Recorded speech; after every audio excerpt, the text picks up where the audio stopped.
Welcome back, everyone. It is that time of year that I do an annual video on Gay Pride because it is Gay Pride Month. And normally I talk about how it's commercialized now and has nothing to do with gay rights. It's just about selling people shit. Or I have talked about in the past how the LGBT community will proclaim it's very, very, very inclusive, and it's not inclusive.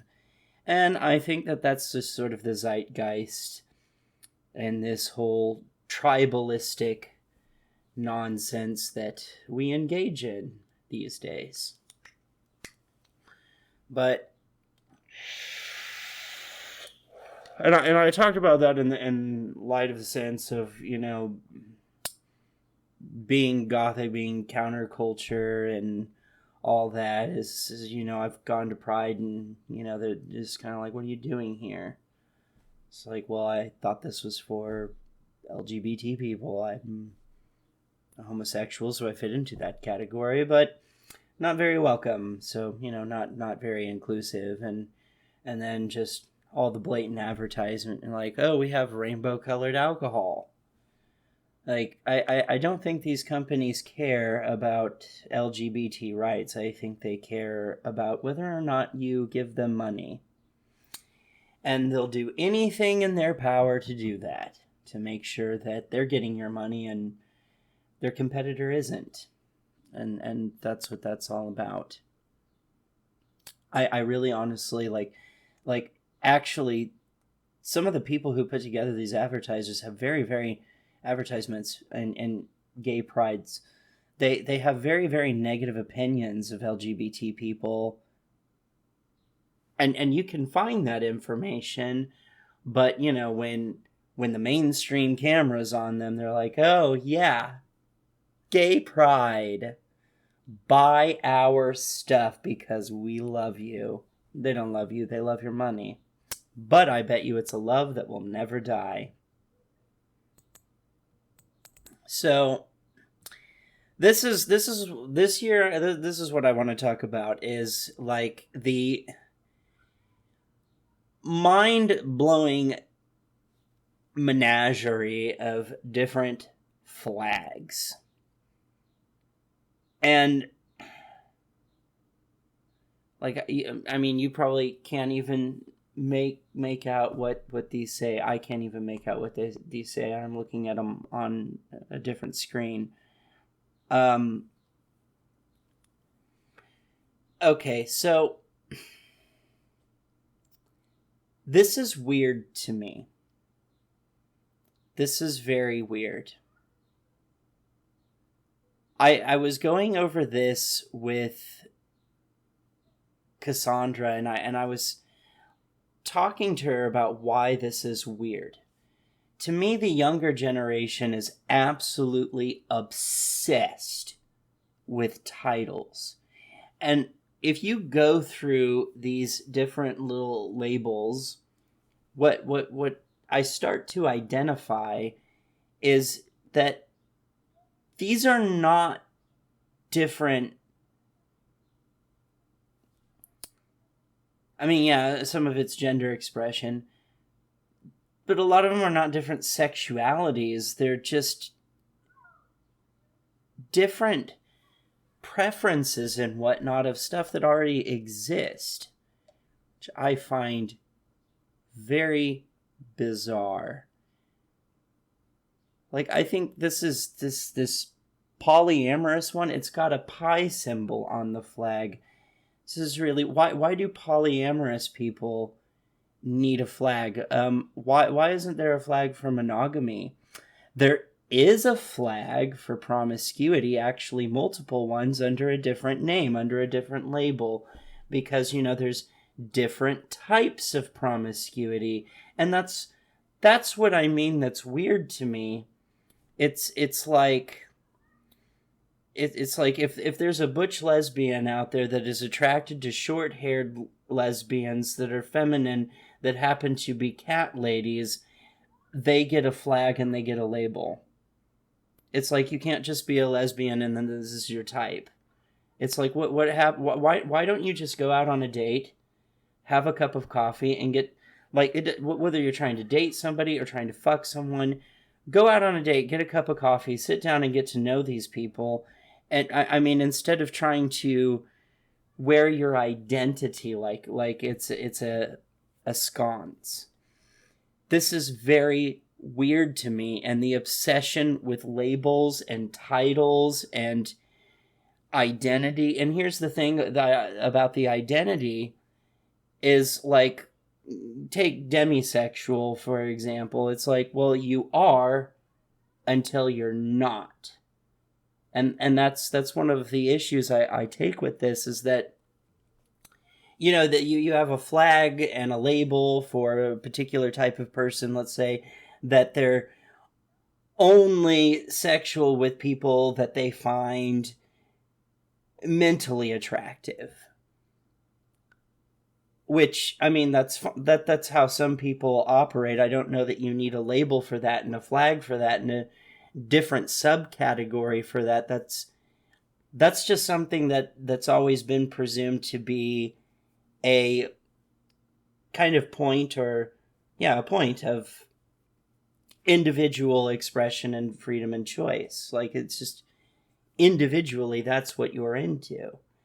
That's who you are. That's a choice, taste, preference that is a tiny part that makes up who you are. But the thing is that, like, let's say you do that. You say, I'm only sexual with people I find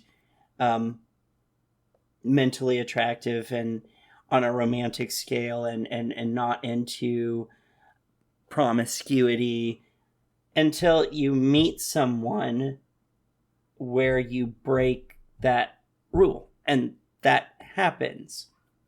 And so it's like you are that until you're not. Because I mean, you could sit there and say, well, I'm not into fat people. And then you meet someone that's overweight, which, you would say, generally I'm not into people that are overweight or, obese. But sometimes people run into someone and it's like, well, normally I'm not into that, but for some reason I do find this person attractive and I do like them, and they get with them, and it's like, well, what happened to the I don't date fat people bit? Well, it changed. This is the issue I have with these weird labels. Like, gay males have their own flag. No, I think we can just stick to the normal flag. I don't think us gay men need a specific flag just for ourselves with a very specific title. It's like, no, LGBT pride acceptance is supposed to be encompassing of it all.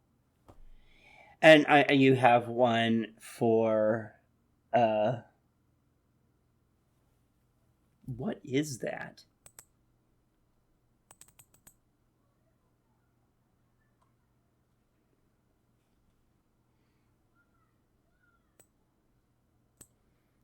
So you have one for lipstick lesbians, butch lesbians, and that's something that's subject to change. Like twink, that's really easy, subject to change. It's called getting older. And when you get older, your metabolism slows down and you may not be a twink boy anymore. Sorry. That's not an identity. Being a twink is not an identity. It's a thing, but it's not an identity. This is interesting. The Bear Brotherhood. Really? It's just all these micro categories. It's like, I'm not just LGBT. I'm LGBT, and I'm a big hairy man. I don't think being a big hairy man, being a bear, is something that's solely indicative of the LGBT community. I'm pretty sure there's straight people that fit into that category too. Some of these fetish-based flags, it's like, why is your fetish being attached to the LGBT? These fetishes are something that could be, well, they're things that LGBT people don't just engage in. Heterosexual people engage in them too. So again, all these, I mean no hate to these groups. I'm just simply saying there's a lot of labels that's going on in here. Like you have non-binary and then two-spirit, which is the same thing.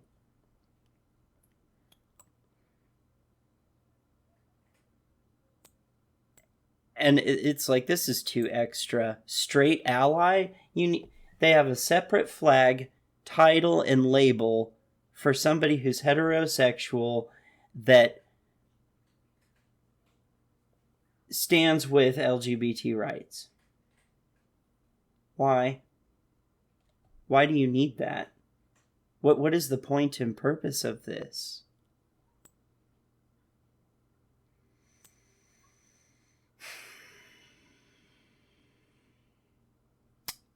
Yeah, and then you got like bisexual, pansexual, polysexual, omnisexual.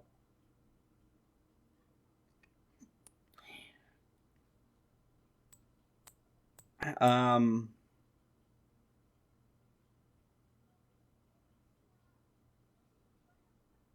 right, I'm going to go on to a different picture now. Is lesbians also have their own flag, but this is, you can't just be a lesbian. It's what type of lesbian are you? Oh, well, they've got the lipstick lesbian. That's on there too. The leather pride, that's a fetish. That has nothing to do with LGBT. That's just a fetish. Israeli transgender and genderqueer has their own flag. Weird. That doesn't make sense. Gender fluid, another title label for non-binary. Like, I swear the non-binaries like have 50 million ones. Agender, asexual, bisexual, gender fluid, genderqueer, intersex, lesbian, lipstick lesbian, non-binary, pansexual, polysexual, transgender. I already read the Israeli gay pride flag of South Africa. That makes sense for South Africa. That makes sense. I think South Africa's gay pride should be indicative of South Africa. The twink flag. And then, leather pride. Again, I don't know what, like, I mean no disrespect, like, let's say to lipstick lesbians. I mean no disrespect to them. I understand that they exist. No disrespect to non-binary people. I know they exist. The thing that I find weird is this obsession with the titles. And people not understanding that these titles are really digging into the minutia. Really digging into it. It gets more interesting here. I got another picture. Gay, bisexual. For some reason, the intersexual flag looks a lot like the lesbian flag to me. Androphilia. There was one in here that the definition of it made me wonder if the people who fall under that label, that category, could essentially be called cisphobic because of the definition behind this label they've put to it. I forget which one it is. There's so many. You can't expect me to remember all of this or keep track of all of this stuff. That's insane. I've got better things to do with my brain than memorize, what neutrois, whatever the fuck that means. Like androphilia. What is androphilia? Pansexual, polysexual, polyamorous. There's that one.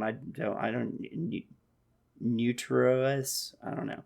Non-binary, aromantic. Okay, so they're not romantic. This is what I'm talking about. There's just some people that are like that. That shouldn't be your identity. This is my identity. I am aromantic. I mean, I think when you date people or you're planning on picking someone up at the bar and romanticism is part of the thing that you're into, this is something that you pick up on when you're talking to them, if they're romantic enough for you or not. And I don't think they need to walk around with this flag on their sleeve to be like, just so you know, before you embark, I'm not romantic. And again, maybe sometimes you care about that and sometimes you don't care about that. And I'm sure there's a flag for that and a flag for each of the other two types. And gynophilia? What is that? Is that an obsession with gynecologists? Scoliosexual. Lithsexual. Trigender. And the transgender. Gender fluid. Intersexual. Not intersex. Intersexual. These just seem like a bunch of fancy labels in terms of different bisexual, like bisexuality as a spectrum, and it's like you point to a single point on that spectrum. Oh, we've got a flag and a label for that specific spot. But the thing is, sometimes people can tend to bob and weave. Like, you might meet a bisexual that says, well, I'm predominantly... Let's use Vosh as an example. He's bisexual. He's mostly, based on the videos that I've seen, I don't know him personally. Based on the videos that I've seen, based on what he claims in the videos that I've seen, he says he's bisexual. He's predominantly into femboys and trans women. Doesn't really go after like the gay guy, like pretty much versatile all the time type. It's, pretty much like pretty cis. Doesn't go after that. Okay, so there's a label for that and a flag for that, right? Okay, so what if, like, this is not even what if. I've met guys that have done this where they've spent most of their lives as a bisexual male, because I'm homosexual, so I'm interacted with males, but they'll date women their whole lives and have a few experiences before they're with the woman they get married to with some dudes, and there's a flag and a label for that. But to stick to the story, predominantly lean towards women and not males. They're bisexual, but they might get a blowjob from a guy or fuck a guy in the ass or something like that, but they don't really want to embark in a relationship. They're more inclined to chase after a woman than they are a guy. They're more, they're more happy and interested about the females than they are the males. And they go through a large part of their lives. They get married. They go through a long period of marriage, get a divorce, come out, and now suddenly they don't lean more towards women. Now they lean more towards other men. And that's what I'm saying is, like, some of this stuff can change, especially if you're on a bisexual spectrum. Like, if you're on the bisexual spectrum, that's what I think is weird about this is it's like there's a lot of different variations of bisexuality. I don't know that you need a label and a title and some flag representing it for every single aspect of bisexuality. It seems a bit excessive. Absolutely obsessed with labels. The younger generation, absolutely obsessed with them. It's like a massive uh, identity crisis. I don't understand. When I was young and growing up, being rebellious, one of the things that we tried to do was deliberately get away from labels, and now it seems to be very trendy. And I have this one too, which you can barely read. So I have no idea why the LGBT community is doing this. I have no idea why.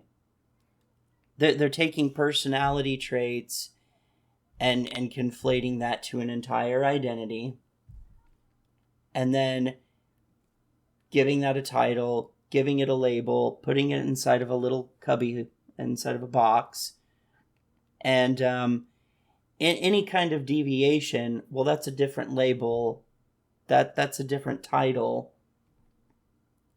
and a different symbol. Anytime it deviates, and it always does. And then you go into the label or title of fluidity, and it's like, what is the point and purpose of this? A lot of people possess fluidity. Why do you need to claim that as your identity? It's like people don't know how to be human anymore.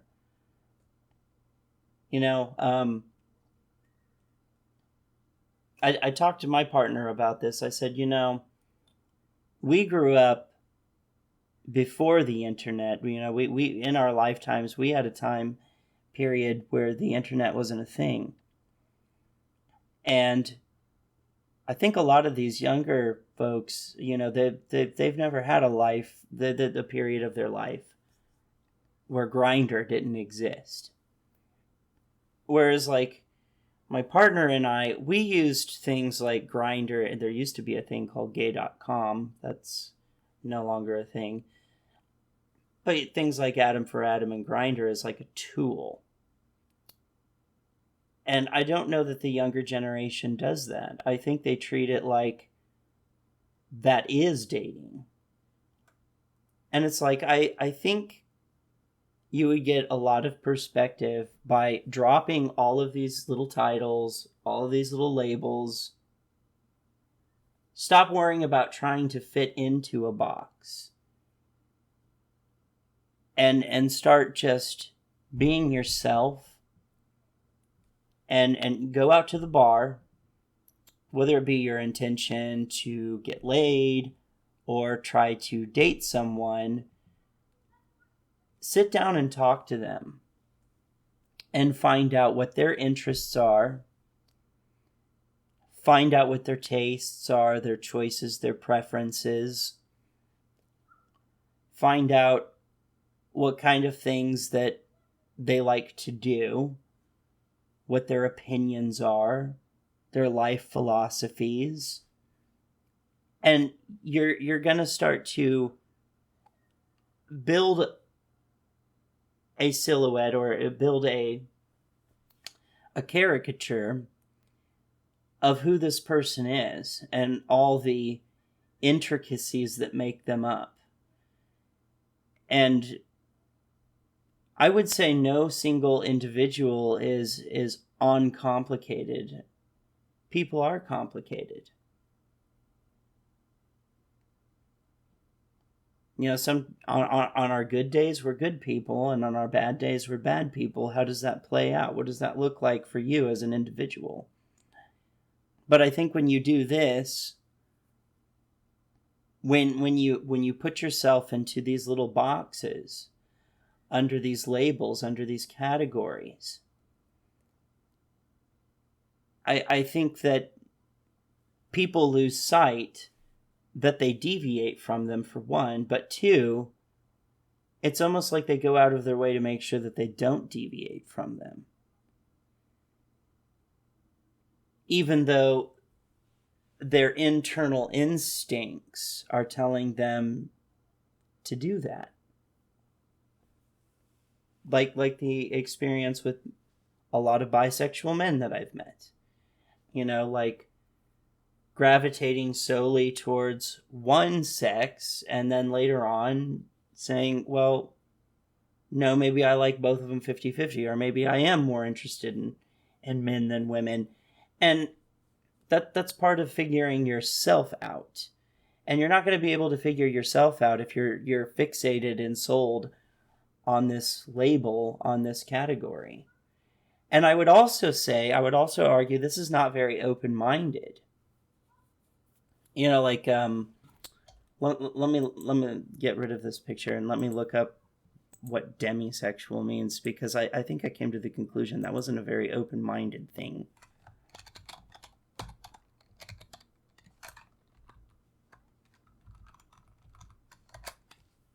A demisexual is a sexual orientation in which a person feels sexually attracted to someone only after they've developed a close emotional bond with them. Yeah, I would say this is not very open-minded. Because what if they meet someone that they find extremely attractive and they're just horny, they want to get their rocks off, they don't develop the emotional bond, and they never experience that you can have a really beautiful time even if it's just about sex with no emotional attachment, no strings attached. They're not open to that experience. I find that very close-minded.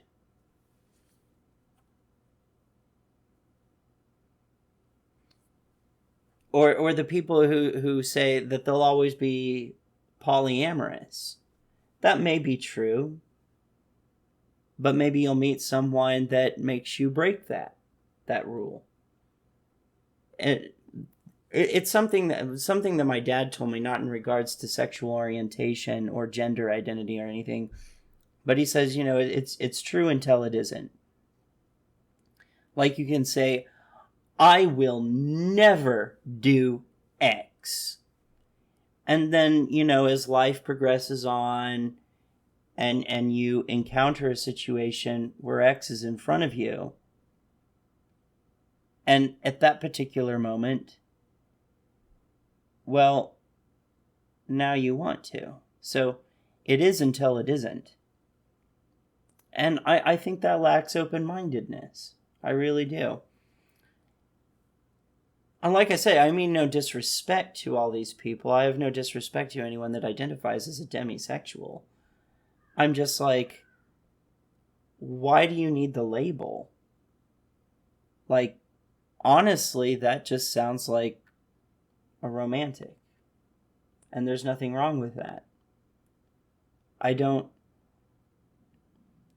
think you need to be beholden to that. Like, be like, I'm romantic and that's it. That's all there is to it, period. There is no deviation that will ever occur.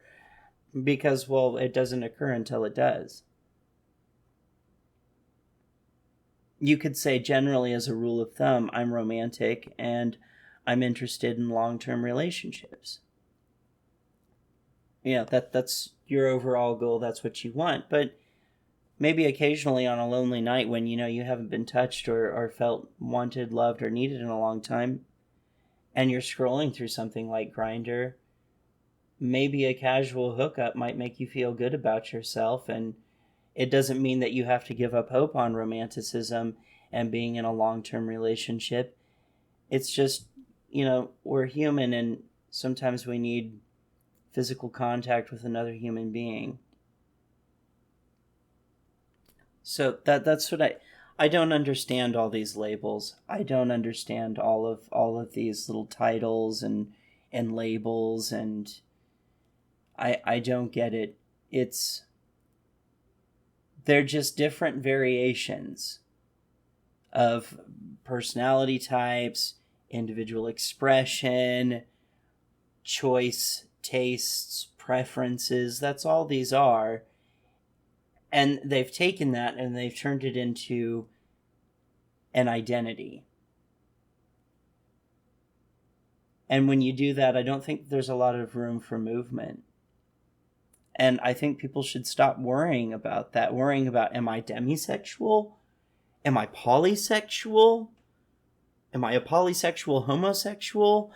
Am I a butch lesbian that's only interested in lipstick lesbians with short hair that just happen to be cat ladies? Don't worry about it. Don't worry about it. Just be yourself. And I think when I look at like the whole 50 billion different neo-pronouns, I sort of feel the same way. It's like it's absence of being open-minded. It's a bunch of arbitrary labeling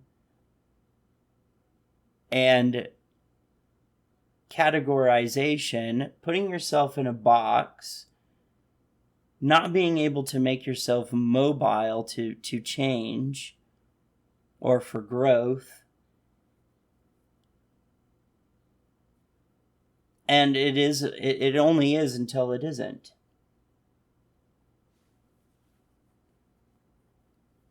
And again, it's dismissive of individual self-expression.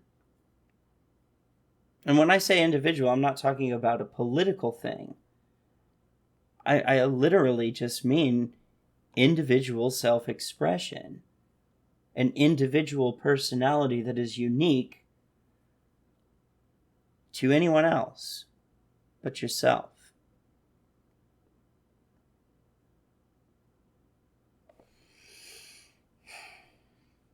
So it's hard for me to get behind all of these labels. I'm not a big fan of labels. I'm not a big fan of them. And it seems like the younger generation is just mind-blowingly obsessed with these labels. And like I said, they've taken a finite, or not a finite, but a tiny little fringe thing and conflated it into entire identity. You know, like if I were to try to explain myself, people often think I'm complicated. And I tell them I'm not complicated. It's really very simple. I like dark stuff. I like things that are melancholic. Before I met my partner, I was very, very adamant about wanting to be in a long-term relationship that was monogamous. Although I wasn't opposed to the idea of the possibility of being in a polyamorous relationship. It's just that I think that would be a lot of work, and I don't know. I'm not saying I can't. I'm saying I don't know that I could pull it off. I don't know that I could. And I'm not necessarily romantic, but I have the capability of being such. I'm an analytical person. I dichotomize, I analyze the shit out of everything. I'm a thinker. I'm not into physical activity. I'm not a sports guy. I don't know. There's a lot of aspects to me. Eccentric. I'm eccentric. Very strange. I like being that way. I take pride in it.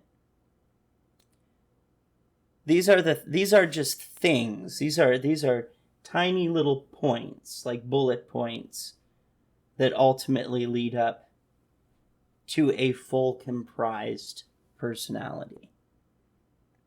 And they're based off of things I like, their preferences, their choices, and yeah. So I think this weird identity crisis and this obsession with labels, I don't know that it's particularly healthy. I don't know. It's hard to get into. And I wish the LGBT community would stop with this. I wish they would stop. It's like, look, whatever spectrum you are, if you're non-binary, wherever you are on that spectrum, basically androgyny. I don't know why you need a label for every little point in that spectrum. I don't know why you need to. I don't know why you feel the need to do that. I think it's just better to go around and, like that's just who you are. You're an individual. You're unique. And if you give people time to get to know you, they'll figure it out. You don't need all these labels.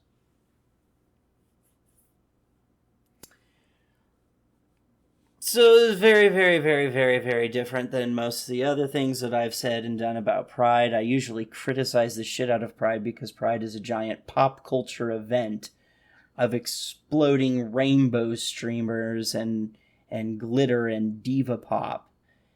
And I'm like, ew. So I'm sure that there's some controversial things of like I've already been hearing about it a little bit of like, oh my god, there was a kid at a drag show. Um, I don't know that that's as controversial as you think it is. I just want to point this out is that when it comes to egalitarianism, I don't think that there should be double standards. If two heterosexuals can kiss, and I don't mean like make out like they're about ready to fuck, but they kiss in front of their children, and nobody thinks anything of it. I'm just simply saying that a kid seeing two guys or two women kiss, it's not going to make their heads explode.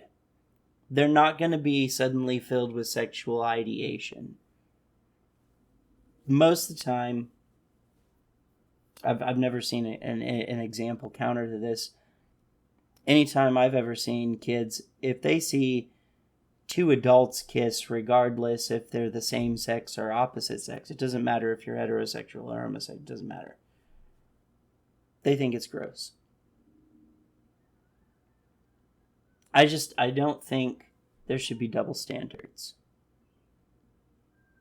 This whole treating LGBT people like they're a bunch of pedophiles, it needs to stop.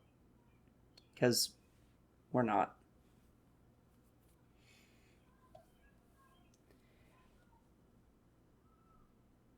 Like, share, subscribe, and comment and all that. And with that, I'm out.